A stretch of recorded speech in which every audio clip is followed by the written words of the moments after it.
Good morning, everyone, and welcome to today's webinar, Beyond the Experience, Building Professional Skills for the Global Workforce. My name is Morgan Flanagan, and I'm the Coordinator of Events and Special Initiatives at the BC Council for International Education. Thank you very much for joining us today on what I hope will be an informative session on the ways international experiences can set students up for success. Before we get started, it's important to acknowledge that at BCCIE, we live and work on the unceded traditional territories of the Coast Salish peoples of the Musqueam, Squamish, and Tsleil-Waututh nations. Now onto a few housekeeping items. I know we're all familiar with Zoom, but as a reminder, please use the Q&A function to send your questions or if you have any comments. If you need any technical assistance during the webinar, please use the chat box and we'll help answer your inquiry. Now, without further ado, I would like to introduce our speakers for today's webinar.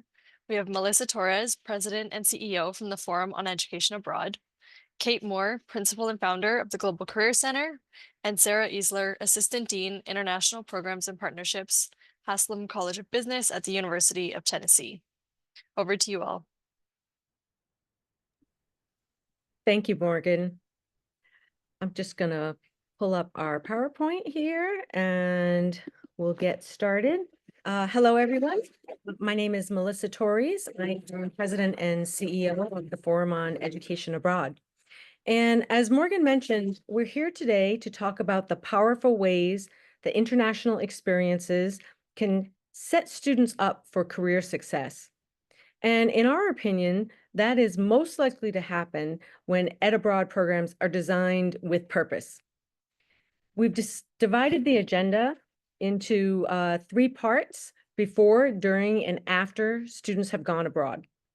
I know that sounds pretty basic, but we wanted to emphasize that planning for career-focused global learning is really integral to the very beginning of program design and how students are prepared prior to departure. And of course, it's also part of the academic and work components of a student's program. But when choosing or expanding partnerships, it's not always top of mind. And we'll discuss how and why it should be. And the last part, after students return, is perhaps the trickiest to do well. Before rushing into the next semester, the job market, or a million other priorities that students might have, they need our help in understanding and articulating the value of their experience to potential employers. And that's much more likely to occur if we plan for it ahead of time. So, as Morgan mentioned, I'm joined today by 2 colleagues who have graciously agreed to share their knowledge and experience crafting programs that not only help students develop skills that employers say they most need, but also to prepare students to recognize and articulate the career advantages that they have gained. So first, it's my pleasure to introduce a good friend, Dr. Sarah Easler, Assistant Dean of International Programs and Partnerships, as Morgan said, at the Haslam College of Business at the University of Tennessee. Sarah is responsible for the development of international strategy, relationships, and identifying international education opportunities for students. She manages the IPSA unit as part of the Center for Student Engagement and Success, serving as a resource for students, faculty, and staff. Next up is my dear colleague, Kate Moore. Dr. Moore may already be familiar to some of you, given her expertise and thought leadership in the world of international internships and the field of Ed Abroad more broadly. Kate has dedicated her career to connecting campuses, communities, and companies across the globe. As principal and co-founder of the Global Career Center, Kate partners with educational institutions around the world, including Canada, with organizations from a wide range of industries and learners of all ages. Her leadership positions include NAFSA's Education Abroad Knowledge Community and their Work, Internship, Volunteer, and Research Abroad Subcommittee, as well as the New England Association of Cooperative Education and Field Experience. Kate is the author of Internships, Service Learning, and Research Abroad, and has been partnering with us here at the Forum for the past 4 years to design and implement our annual Careers, Internships, and Global Learning Conference. And as for me, well, my career has spanned both higher education and management consulting. In addition to being a consultant at Accenture, I also did recruiting for the company, which gave me the chance to sit across the table from recent college grads. I've also had the privilege of leading international programs at the University of North Carolina at Chapel Hill's Keenan Flagler Business School and at the Ohio State University's Fisher College of Business. I was able to found international internship and global consulting opportunities for MBA and undergraduate students. And I also worked at IES Abroad for a little while, where I designed credit-bearing internships for 10 global centers and did a fair bit of relationship building with employers in several countries. So before we dive in, let me also introduce the Forum on Education Abroad. So we are a nonprofit membership association with over 700 institutional members, and we provide training and resources to education abroad professionals around the globe. We're recognized by the U.S. Department of Justice and the Federal Trade Commission as having the responsibility for setting standards for education abroad programs at the post-secondary level. Sorry, my slide stopped there. Our mission is to cultivate educators who champion high-quality education abroad experiences that ignite curiosity, impact lives, and contribute to a better world. Our dedicated team leads an army of volunteers to offer an incredible array of programs, training, and services to support education abroad professionals and to advance the entire field. Okay, let's get down to business. Kate, let me turn it over to you to get us started. Great. Thanks, Melissa. And so glad to be here with you and Sarah and the folks at BCCIE to talk about the topic at hand today. And I'll start by discussing our before, thinking of designing and also preparing students for educational experiences abroad that will be linked to the professional development and their professional growth. On the next slide, you'll see a few different things. One in particular is a framework. I know that among the things, as we've talked about before, during, and after for programs, in making certain that they are connected to professional outcomes, having an idea of what employers are looking for, what students are looking for, and what we as educators are looking for is crucial. It allows us to identify those components that are already in place that may hit some of those boxes or check some of those items on the list of attributes and skills that the future-ready workforce needs. And it also allows us to be intentional in creating components, creating support, and helping students articulate all things we'll talk about today. I've shared here an example of something we came up with at GCC a couple years ago. It's actually our sourdough starter because it was during the pandemic. We decided we wanted to take a look at global career competencies and really create our own to help guide our programming. Now, you don't have to create your own. In fact, I'm not sure I'd recommend it. There's lots of great tools out there, including things from World Economic Forum and NACE. And there are some attributes and some ideals that remain the same regardless of framework. I know our colleagues in Australia also do a great job of linking specific programs and educational endeavors to some accreditation standards in industries and in majors that are connected as well. But one thing we did here was we looked at looking at some of those existing frameworks, but then also talking to employers about who their top students were 3 to 5 years after graduation, and identifying attributes that we thought were useful for students to use as a framework when they're thinking of their education abroad program, regardless of what it looks like, and then also to provide us with some opportunity to create components and embed ideas into those programs. Now, here's a great thing. Some of these things students do just by deciding they want to go abroad. Growth affinity is one of those. Navigating ambiguity or sort of managing complexity is another. And there are other aspects and opportunities for us to lean in when supporting during and helping articulate afterwards that we'll talk about later. A few ways that we utilize this, and you might use a framework with your existing programs or new programs. or including having our midpoint and final evaluations, have students self-assess, and have supervisors or faculty assess growth in specific areas, and to have specific components or activities related as well. I also just wanted to talk a tiny bit about student recruitment approaches. These are both photos that a university actually based in Canada has used on some of their recruiting for students going to Canada. And you can see where we as a field might lean in sometimes to the location, to the tourist spots, to what people are going to see and eat and feel, but also thinking a lot about how they learn and how that learning might be related to vocation as well too.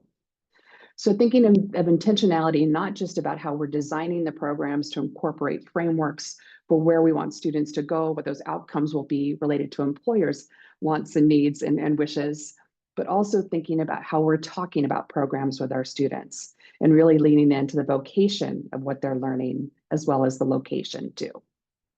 And with that, I'll turn things over to Sarah.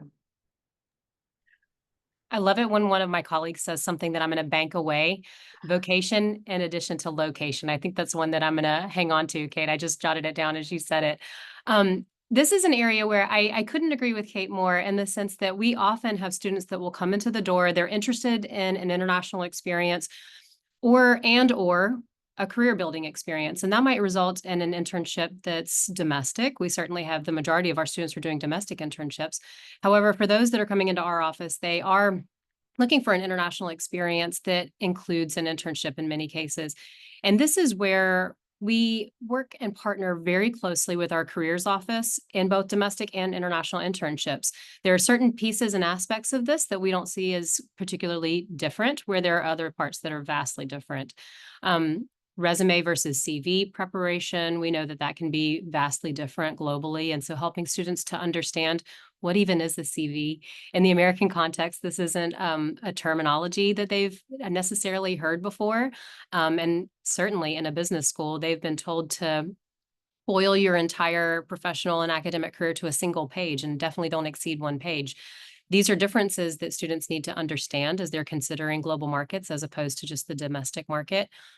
Additionally, too, we start to see recently that students, perhaps as a latency of COVID or perhaps for other reasons, they're not necessarily coming in with a lot of work experience that previous generations might have had. You know, students that might have held a job from the time that they were 16 on. That's very much the experience of my generation. It's not the experience of the current generation. And so helping them to connect experience that they have that they might not see as immediately connected to the workforce and how they might be able to represent that on a resume or CV as they're preparing to go into the internship search. Those are conversations that we're having across the board with our students and preparing for those conversations. They might say, well, I've only ever babysat, or I've only ever mowed lawns for money. And instead it's, okay, well, let's talk about what those activities entailed. You know, what were the skills that you had to have a schedule, you had to maintain client relationships, you know, so we really kind of help them to see that there are actually things that you gain from that that are applicable into the workforce, even if you've not had a professional office work experience before. So working really closely with that careers office to help them sort of nurture out those kinds of pieces of their background. We also have sort of professional and curricular alignment that we work really closely with them on. So many of our majors are required to have an internship, and that sort of puts some barriers around what that internship must look like for that credit to be gained. So helping students to understand what it is that they're looking for, that vocation, in addition to location, and what it is exactly that they're pursuing, and how does the location match. So starting with that vocation and then sort of opening up the menu of options for location. In our office, we actually do require that all of our students, whether they're doing an internship or a typical study abroad, complete a cultural competency series before they leave. And so this is another area where we recognize that our students are coming to us in many, many different ways with many different backgrounds and experiences abroad. And this gave us an opportunity to sort of level that at least a little bit. So helping students to think about what are these cultural competencies that we think are necessary in the workplace. And so the ones that we have designed and offered out of our college are very much dedicated to office interactions, the way that culture can influence, you know, management, all the way down to, you know, front level workers, and how does that sort of look, and how might we interpret those things differently? How might people be motivated differently because of their cultural background, and how can they sort of understand that in a way that is a bit more open, and instead of being sort of closed off to things that might be a bit different? These gain for the students both LinkedIn Learning certificates as well as badges in our office, and we really lean heavily into this idea of instruction and reflection. So what does this mean to you? How might this apply to your study abroad and your experiences? And then how can you represent this learning both on your resume and in your LinkedIn profile? So trying to sort of lay the foundation. What we often hear from students, particularly with this cultural competency series, is that in the moment, it's kind of like, okay, yeah, I mean, I understand, I get it. And then when they get into the workplace and they're experiencing it firsthand, that's when the connection really starts to occur that, oh, wait a second. I did see this in that series that we completed, and there is a connection after all. Thank you both. Sarah, let's stick with you for a minute. Can you talk about what happens during the program, and specifically, how do you utilize partnerships, and how does Tennessee approach the academic side of things?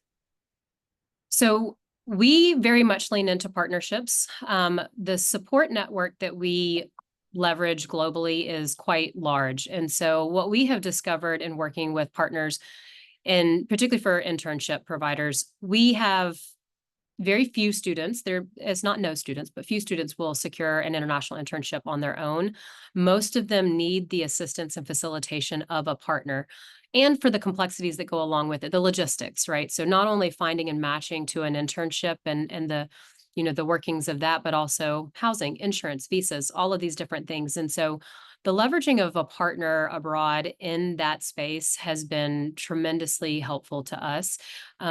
I can't imagine the size of a team we would need to employ to be able to pull off many of those tasks on our own. And certainly I don't think we'd be saving students any cost by doing so. It would all be sort of one-off experiences.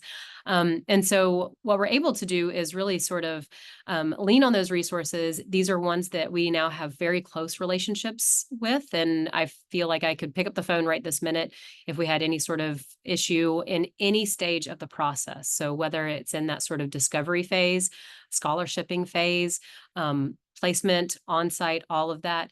This partnership with them has been invaluable for us to be able to do on the scale that we like to have our internships, because I think that is the one thing that, as our institution, we're quite large. We have a business school that is now larger than 10,000 students in the business school alone. Not all of them are doing international internships, I'll be very clear. But it is still a volume that we need to consider scale, and leveraging those partners and relationships. They have expertise in country. They are able to mobilize quickly when we might not be able to because of time zones and distance. And they've really helped us to navigate every stage of that process.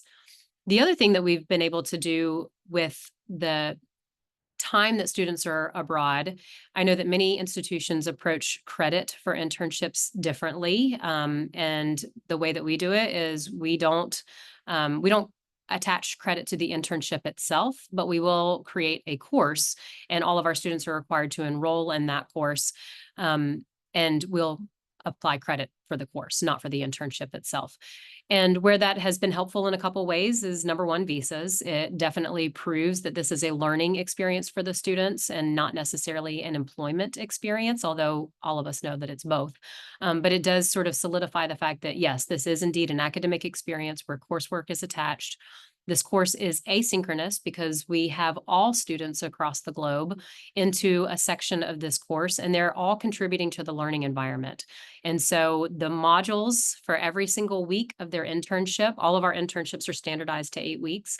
And so every single module that the student is participating in is designed to be connected to that time in their internship. So the beginning is very exploratory and trying to understand the culture of their location, the culture of their industry, the culture of their specific office setting, and how can they sort of be investigative or even, you know, anthropologists in this search to understand the culture of their environment. And then it moves into more of the interactions, communications, ways in which they need to be thinking about the environment and how they can be more effective in that space by understanding these interactions. And then towards the end, thinking more about the reflection of their experience.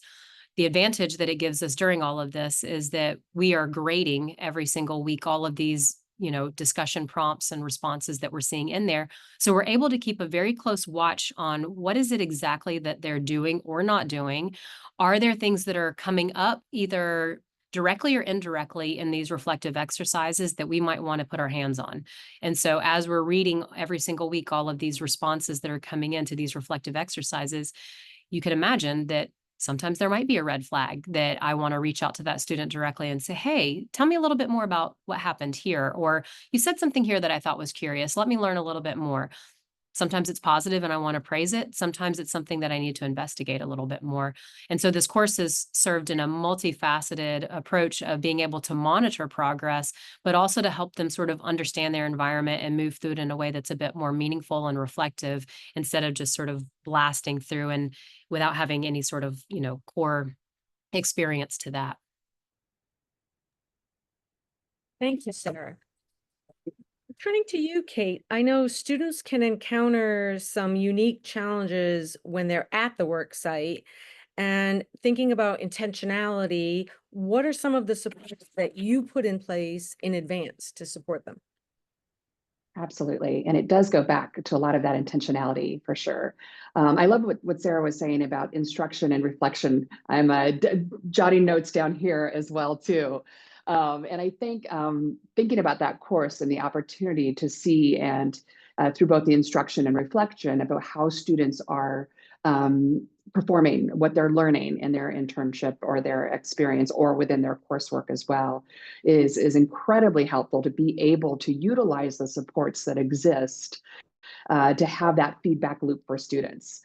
So in addition to coursework, I know we do make a point of having that feedback loop be very formal and informal both. And I think that support also allows students to provide an opportunity to actually hear from others and their peers, to actually have conversations beyond the coursework. And when you hear things as well, I know my colleague, I'm based in Boston today, my colleague Cynthia often talks about when she was at a Red Sox game with a group of students and overheard a student telling another student that their supervisor had just been fired, to what she said has not come up yet in an email or a conversation. So she was able to utilize that informal conversation as an opportunity to give that formal feedback as well. Along those lines, I've included here just a few pictures from a sort of a January, February programs. One of those are students, engineering students actually from Uni Melbourne over in Berlin at a Christmas market, and the other are University of Auckland students from a wide range of majors taking full advantage of the food of Mumbai as well too. But often, be that as we gather around sport or food or even around cultural events, realizing that those are also opportunities for those informal check-ins with students that then will lead to the support as well. Another thing that we have realized is that our students are often difficult to track down for a lengthy reflection on their experience when they're in the middle of it. So we have come up with some sort of temperature checks, including the pain scale that you'll see there, but also sometimes just a one word of how things are going or not going as well. And that one word prompt, sort of that one term prompt, has led to a few, actually, I just was going to point out from this particular summer, where when we were doing some kind of systematic troubleshooting, again, through formal for the classrooms and assignments, but then also informal check-ins and sort of ongoing opportunities to engage. We had heard from a student that they were worried about professionalism in their workplace. And, we jumped right to that, right? Like we were right away trying, and this happened to be a student from Canada who was in Europe in a highly creative field. And we jumped right to it. It's like, oh no, this, all hands on deck. What does this mean? And we learned a lesson, because what we had to do as an organization, as educators, is sort of pause and ask the student what professionalism meant to them. And this was a student who this was their first office work experience, right? They had lots of great experience that they have done in other places, but most of how they were gauging what is professional or not was based on what they had seen in different industries, or indeed through pop culture or other places as well. So really having that conversation and really pausing to think about what that means, to be able to support the student and support the supervisor to meet in the middle about how to make that experience even stronger for both. On the other hand, we had a student from California who left their state for the first time and went and had an internship opportunity in New York City, and was struggling a little bit. The employer connected with our team multiple times over the summer and was really having a hard time. The supervisor was sort of explaining what was going wrong. And within a longer conversation, ended up sort of haltingly saying that they felt that the student was a little bit immature. And for us, we had to kind of pause and again, take a lesson ourselves, but also have a conversation with that employer about thinking about where that student had come into university, what their experience had been prior, how sort of a pandemic education had taken away the opportunities to prepare in a way that other students might or might not have been able to do, and really utilize the background of the past few years, but also thinking about how students in general may or may not have different expectations and different realities coming out of the last few years as well too. So again, a learning opportunity for us. I think that's one thing I love about applied learning, is it's not just applied for our students, but applied for us as educators, and an opportunity for us to also connect both with students and supervisors and others to really think about the conversations and making those supports not necessarily just a binary yes or no, but also a conversation about it as well. There also are two other recent supports that we've added, and these have been added sort of in the last 5 to 6 years, and they both happen to be online. And that's why I mentioned them here. We do happen to have online, but also I know Sarah mentioned asynchronous as the course because of folks being all over the world, but we're also seeing how our students are engaging with information, how they're also sometimes wanting to find things just in time. So we have a resource center that is entirely driven by student questions, right? So it has both things to help them before, during, and after, again, but it is all about questions that have come up from students. And that's there so that we ask them to ask us questions so we can add to it. And of course, it has things like a panicky call from student about what is a SWOT analysis? What does that even mean? And so we have a folder on that. Two, students in Singapore who realize that they are not only overseas for the first time, but they're having to cook for themselves for the first time. So we did add a folder on things like student-friendly recipes, which I never thought I would incorporate in this type of presentation, but it is probably the most popular resource folder we have in there as well. And then finally, our webinar series is something that we do every summer for all of our students around the world and record. But those tend to be driven by, again, what we're hearing from supervisors and what we're hearing from students as well. And just to shout out one example, we did see from our sort of competency model, we are sort of tracking that data around where supervisors are saying students need improvement or could do with some improvement. And we saw that working with teams was an area that students might want a little extra tutoring around, little conversation around. So we've had a few different webinars over the past few years related to teams, related to hybrid work environments, and then also relating to, based on what students have asked about, mentorship, and also financial, sort of navigating your financial future as a young adult as well too. So again, super practical in some cases, super, directly related to what is happening in the internship or in the applied learning, but then always looking at that conversation and thinking about the formal and informal ways to get feedback to be able to provide that support as well. Kate, these are some wonderful resources, but one of the things that you said that really jumped out at me is something that I love about being in this field is that we are also continually learning, and no two students are the same, their experiences aren't the same, the employers aren't the same.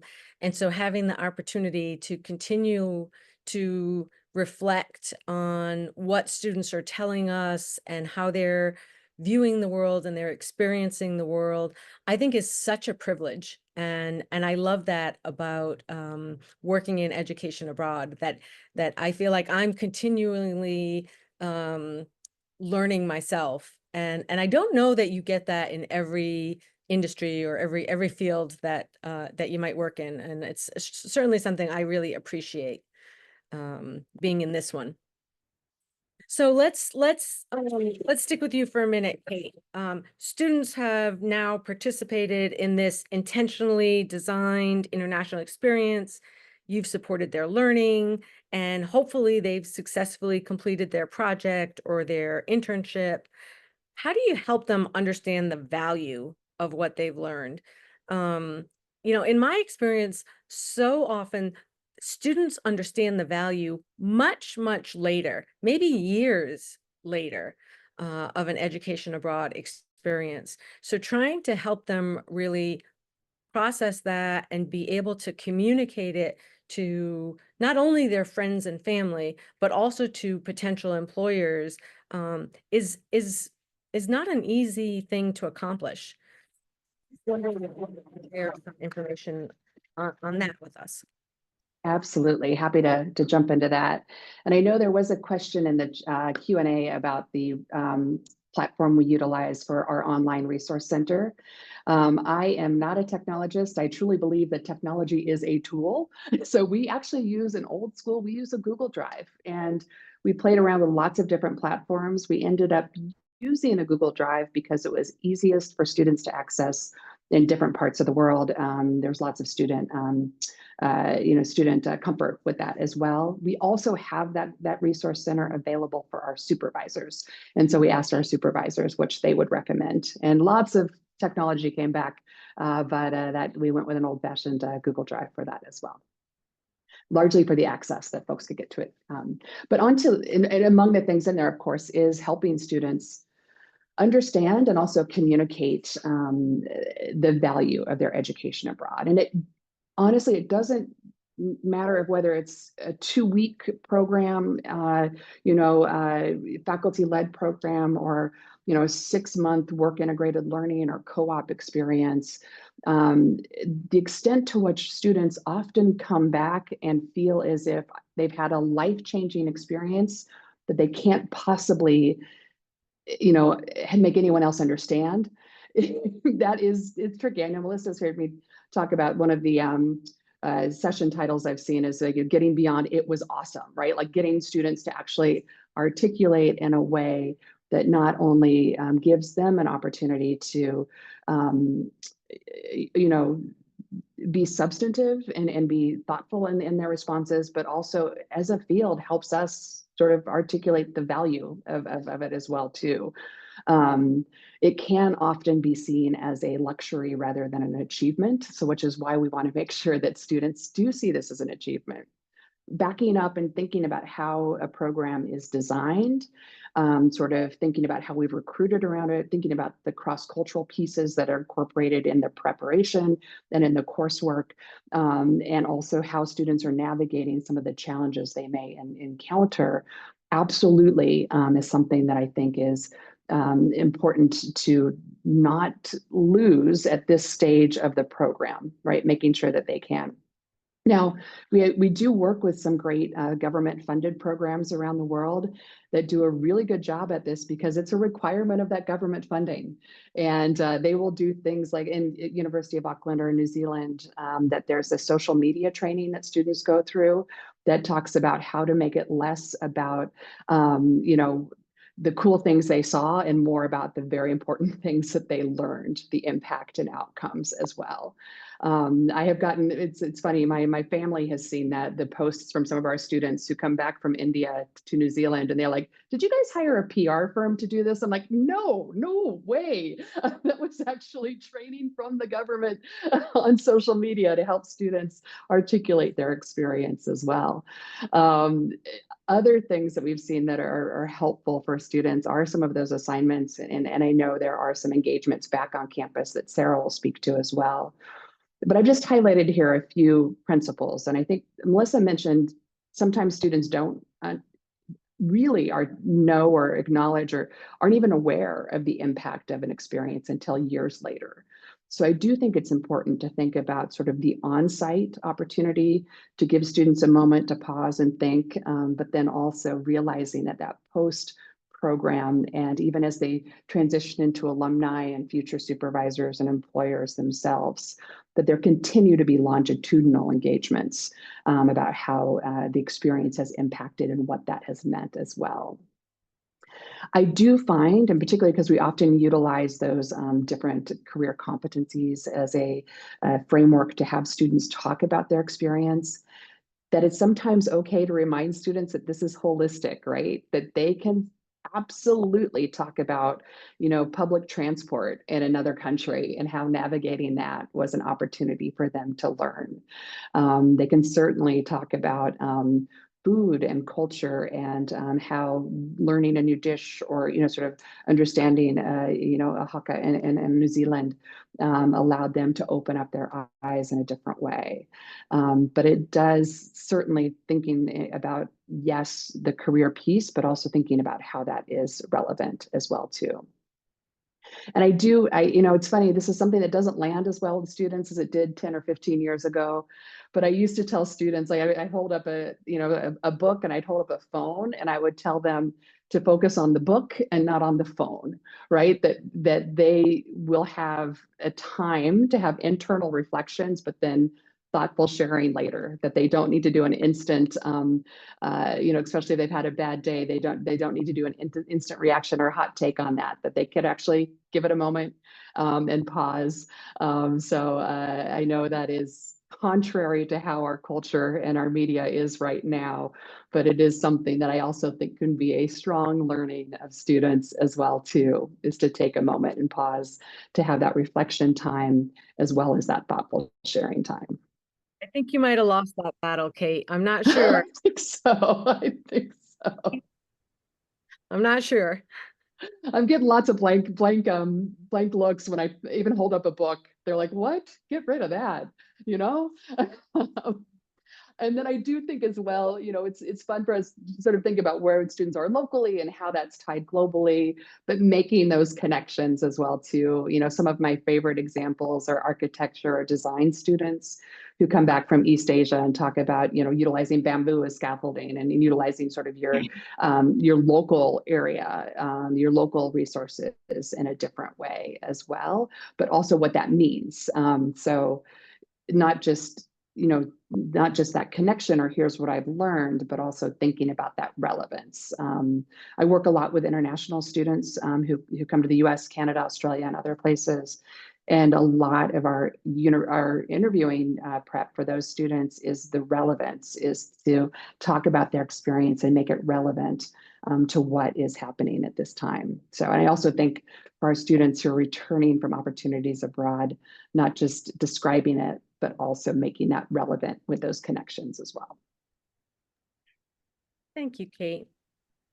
And Sarah, how about you? How do you all at Tennessee approach post-program planning? So for us, post-program planning actually begins at the end of the experience. So sort of still in that during phase, but as they're approaching the end, because there's pieces of the experience that we want to make sure they capture before they forget. And so thinking about what did you do exactly in your internship? Like what did you do? What were your accomplishments? What was it that you're proud of, and what was the contribution that you gave to this organization? What did you do? And how can you represent that on your resume? how can you build a bit of a narrative around that? So to Kate's point, sort of like connecting the dots, right? So you had this experience, what did you do? But what does it mean? And how does it bring value to your next employer because of the skills that you gained? So we start to capture that as one of the final assignments in the course that I mentioned, the asynchronous course.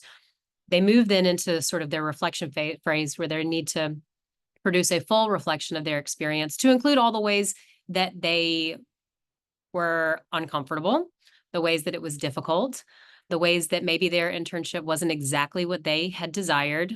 Surprisingly, life doesn't always turn out exactly as we planned. And yet it was still valuable. So what did you take away from that? And we tell a lot of our students that, you don't need to be discouraged by an internship that isn't exactly what you wanted or exactly what you thought it was going to be, or even, by the way, a career that isn't exactly what you thought it would be, because this is your chance to experiment and learn. You probably learn something about yourself that's going to help you in that next phase. So what are the things that are no-go for you, right? You learned in this experience that under no circumstance can I be at a desk 9 to 5, 40 hours a week. I can't do that. That's not the kind of work I need. Or maybe you learned about yourself that instead that level of predictability and routine is really helpful for you and that you need structure in your life. So even thinking about what you learned about yourself as a worker, in addition to the tasks, skills tied to your major, tied to your career aspirations, those aren't always the exact same thing, but they need to learn that about themselves. And sometimes when you learned absolutely not, that's a bigger lesson than like, oh, yeah, yeah, I could probably do that. I could probably take a career in this field, right? That's still really nebulous, where the other is eliminating your options and the ways that you need to work. So helping them to kind of think through some of that in that reflective measure as they're returning home.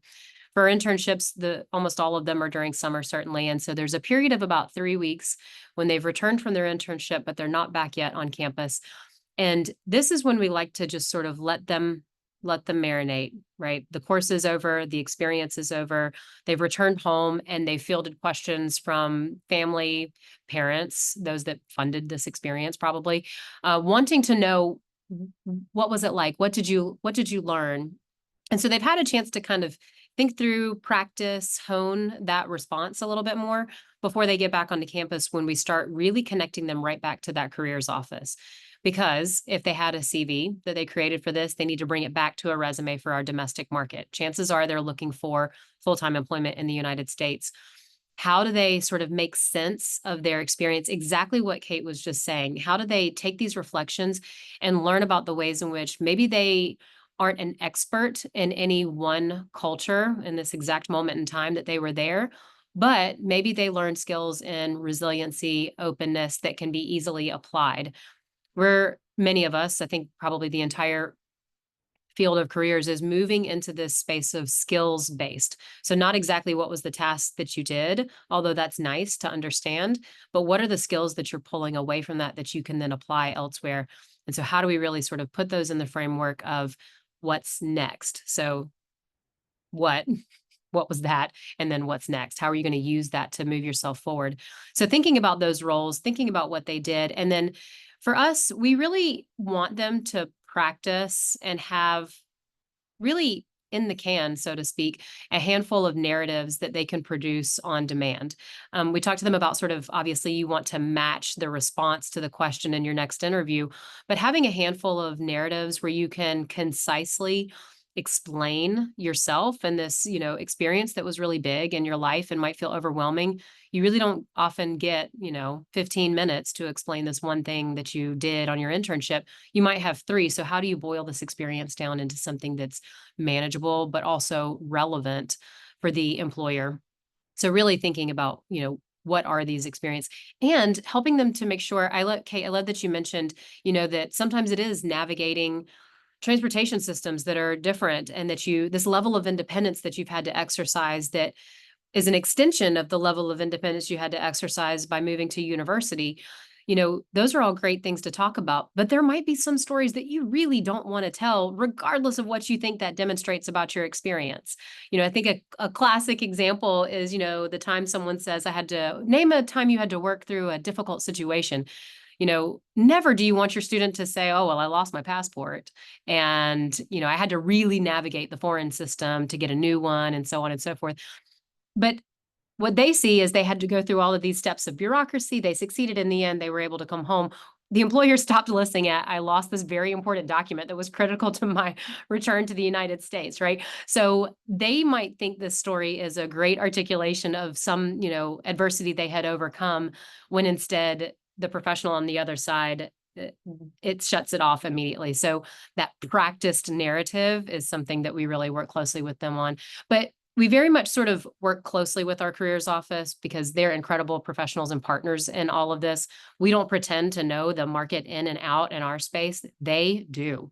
And so really that partnership with our careers office is enormous in helping them to think about and articulate this experience and how they can use it to make themselves even more valuable to the next employer. Sarah, there's a question for you in the Q&A. How many credits is the asynchronous course, and was it created in conjunction with an academic area or faculty? That's a great question. So we offer, everyone is required to do 3 hours, which is exactly the modules that I discussed a moment ago. Some students are allowed to opt into a second section of that where they're doing 6 credit hours, and that is a guided international business research project. For in the United States, students to access financial aid must be enrolled in at least 6 credit hours. And so we've offered this option for students who are needing to either accelerate their time to graduation or access scholarships and financial aid. But the course that everyone that is required to take is 3 credit hours that spans the full 8 weeks of the summer.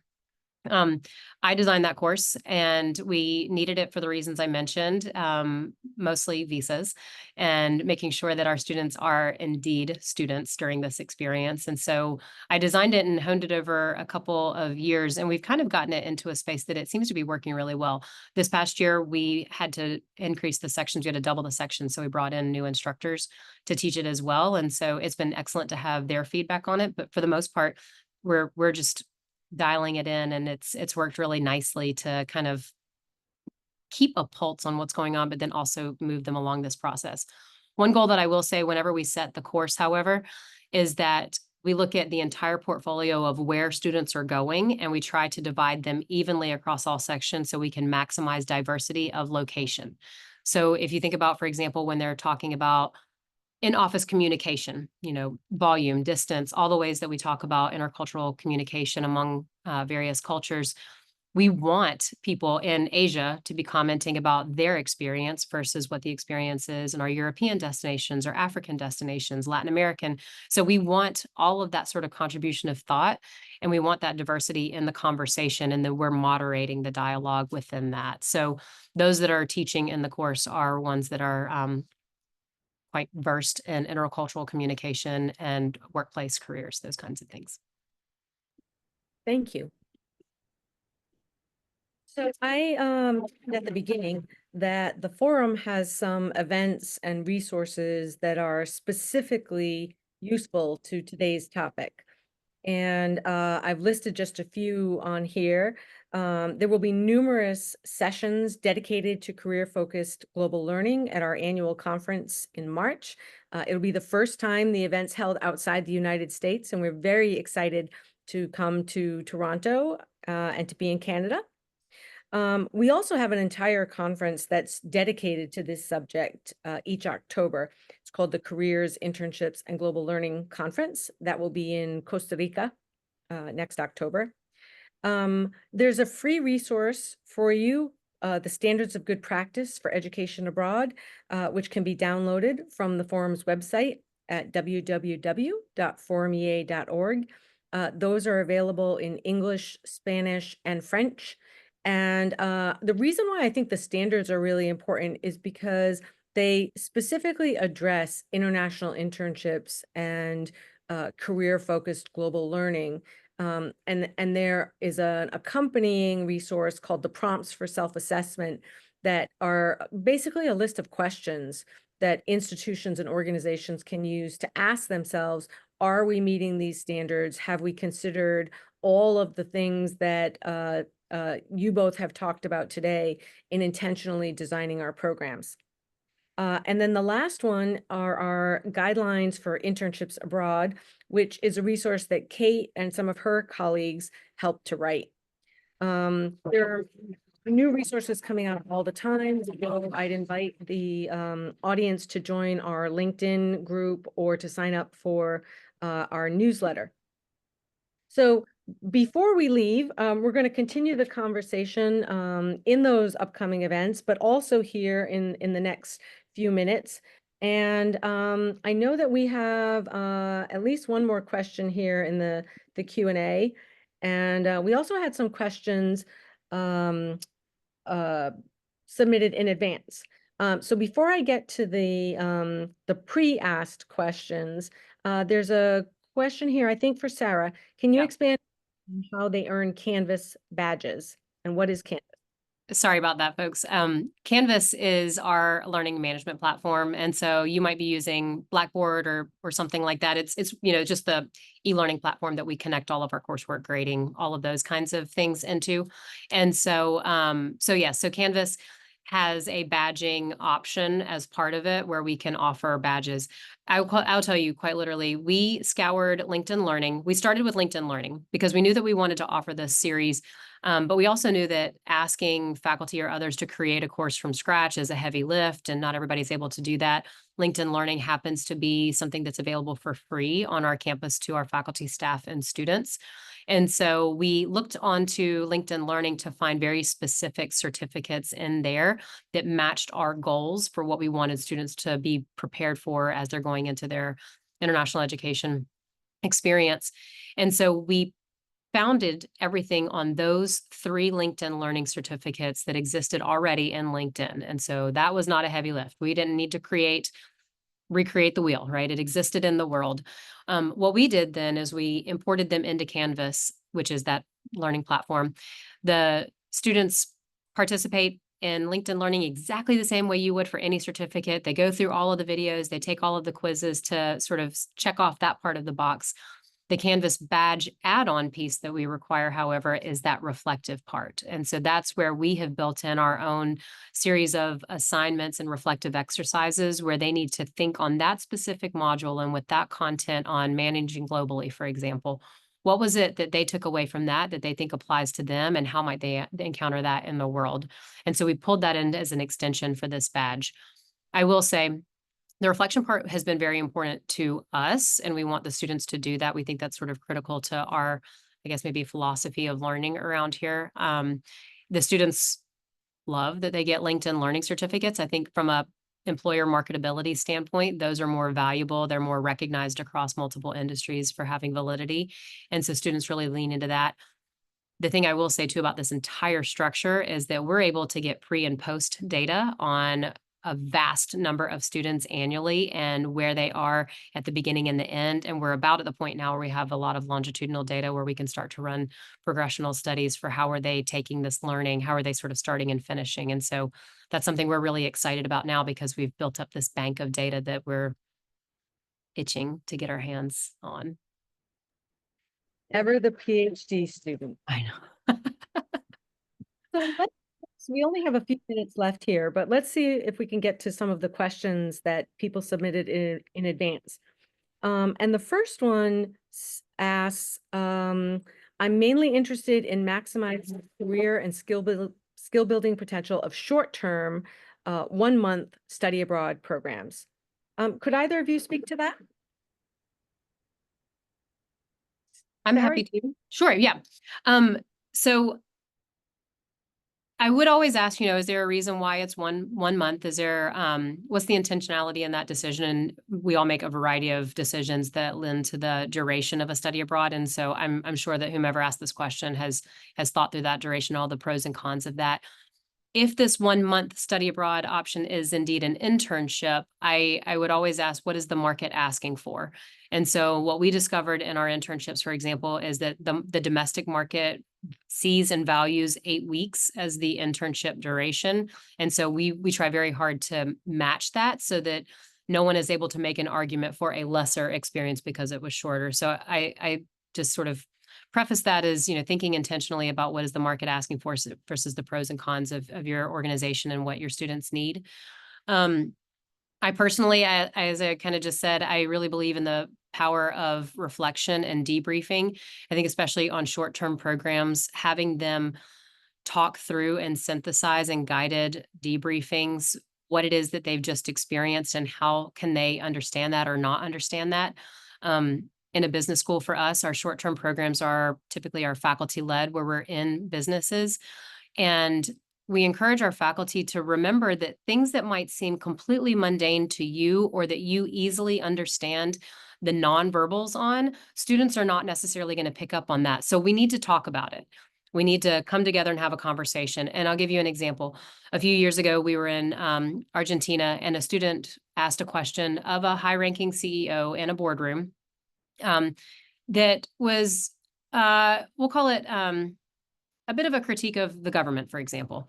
And the CEO very sort of like casually, not alarmingly, but very casually leaned over and closed the door and then responded to the question. Myself and the other faculty, we interpreted that as we're about to get a real answer. Things are about to get real, right? He's saying something that he doesn't want everyone else to hear. And that was the answer that was given. The students, on the other hand, did not pick up on this at all, which we discovered in a debrief later when we said, "Did you notice he closed the door? What do you think that meant?" And they said, "Oh, maybe I guess I thought it just got loud out there and that it was distracting, and so he closed the door to minimize distraction." And that's when we both were like, "Wow, we sat here and interpreted a nonverbal very, very differently." And so it opened up a real conversation about nonverbal cues and what does that mean, and how do you sort of, be an observer of those things, but how we might all synthesize them a bit differently and understand them differently.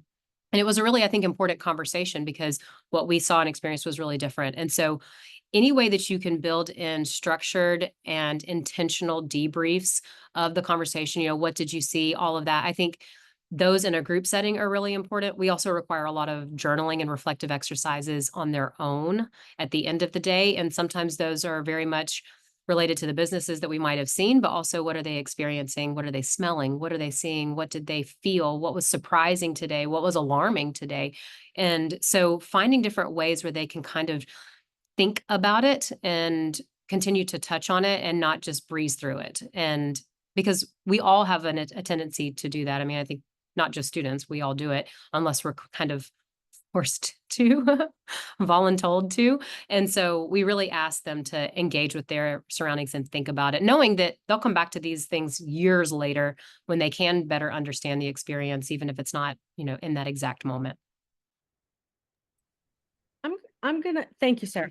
I'm going to take the next question. There were two questions related to advice we might have for smaller or rural institutions and around opportunities and kind of successful strategies for those institutions. So I phoned a friend. I reached out to two of our colleagues who run international offices at community colleges. One is actually the executive director of the Tennessee Consortium for International Studies. So of course, her response was the consortium model. And I think that makes a lot of sense. She pointed to centralized offices being cost efficient, being able to share resources, skills, and expertise, credibility for administrations and accrediting bodies, and most importantly, lower costs for students in using a consortium model. I think some of the other important considerations she mentioned was making sure that smaller institutions really utilize and develop relationships with their internal stakeholders, including financial aid, registrars, and advisors. She mentioned having a sustainable funding model. So not trying to get something going because you have a small amount of money and then it's a one-time thing and doesn't happen ever again. And then she also stressed the importance of professional development for administrators and faculty. My other colleague works in the middle of the U.S. At a community college in Iowa, said that she focuses her programs on specific cohorts that could benefit from an international education program. She likes to employ targeted strategies. So smaller programs like she compared their agriculture program, which is enormous, to their auto tech program, which is quite small. And she was able to develop a partnership with a technical college in Australia that also has an auto tech program. And so together they were able to to develop a strategy for both virtual and student exchange programs. Her advice was that this was a much better strategy than to try and create something general and then have to explain to students how it fit within their academic program. I realize that we are exactly at time, and I just wanted to say an enormous thank you to both Sarah and Kate, and also to Morgan, Nellie, and all the folks at the British Columbia Council for inviting us here today. It's been a really wonderful conversation, and I hope that folks in the audience have also enjoyed it. So thank you. Thank you, Melissa, and thank you, Sarah and Kate, for joining us as well and providing all your insights. And we hope everyone enjoyed today's session. I'd also like to highlight an upcoming webinar BCCIE is hosting next Tuesday, November 26th with La Trobe University on their Indigenous Learning Abroad program titled Yanni. So if you are interested, please visit the BCCIE event listings page for more information and to register for this. So we'd love to hear from our attendees on how you thought today's webinar went and would appreciate it if you could take a few moments to complete the survey when you log out on Zoom. Thank you all for joining us, and I wish everyone a great day.